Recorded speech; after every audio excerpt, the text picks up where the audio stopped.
Selamat pagi, Assalamualaikum warahmatullahi wabarakatuh. Nah, pagi ini saya mau membahas soal bahasa Prancis. Bahasa Prancis itu kan paling sulit. Saya dulu punya temen main ya, kakak angkatan lah, sastra Prancis. Jadi kalau saya nyebut nama kiper tim nasional Prancis dulu yang kiper Manchester United, saya bilang Barthez itu salah. Katanya pelafalannya itu Bahte. Nah, kemudian ternyata kesukaran kita dalam melafalkan bahasa Prancis itu pernah dialami oleh penerjemah Prancis, namanya Charles Perrault ya, semoga saja nggak salah saya melafalkannya. Pada tahun 1697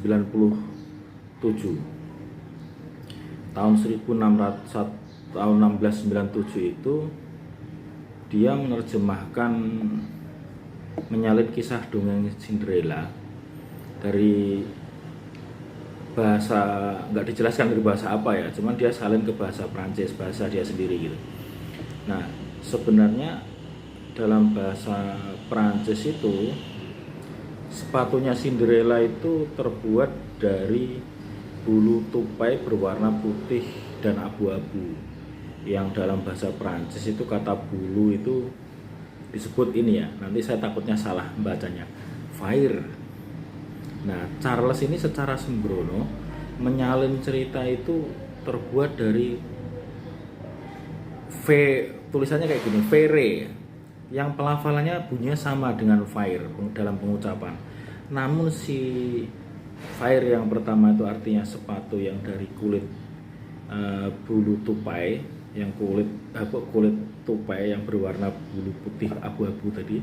Tapi yang fire ini artinya kaca.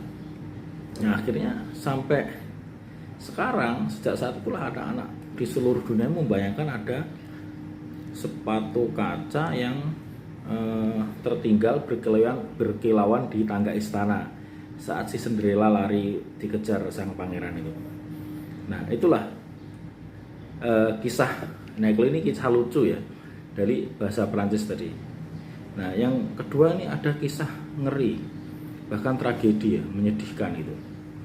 Jadi suatu saat Kaisar Prancis waktu itu, Napoleon Bonaparte, itu kan terlibat perang ya, perang di Eropa ya.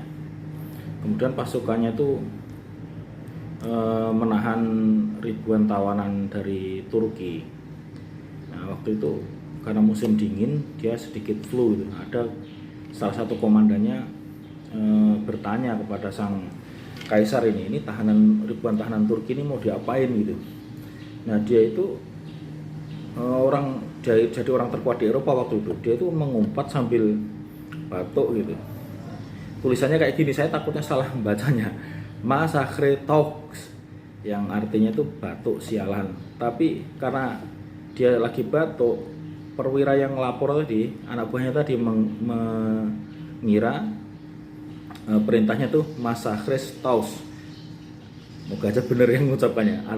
Dan dua kata itu berbeda artinya. Yang pertama tadi Massacre Toux tadi artinya itu batuk sialan, batuk sialan gitu. Yang kedua Massacre Toux ini artinya bunuh semua. Akhirnya hanya gara-gara kesalahpahaman sepele itu ribuan tawanan Turki itu dibunuh. Jadi sekarang di Instagram ada juga yang orang Indonesia yang bisa bahasa Prancis itu sering bikin konten ya. Jadi teman-teman yang mau belajar bahasa Prancis, mungkin dari dua kisah ini mesti lebih berhati-hati ya dibandingkan bahasa Inggris. Gitu, terima kasih. Assalamualaikum warahmatullahi wabarakatuh.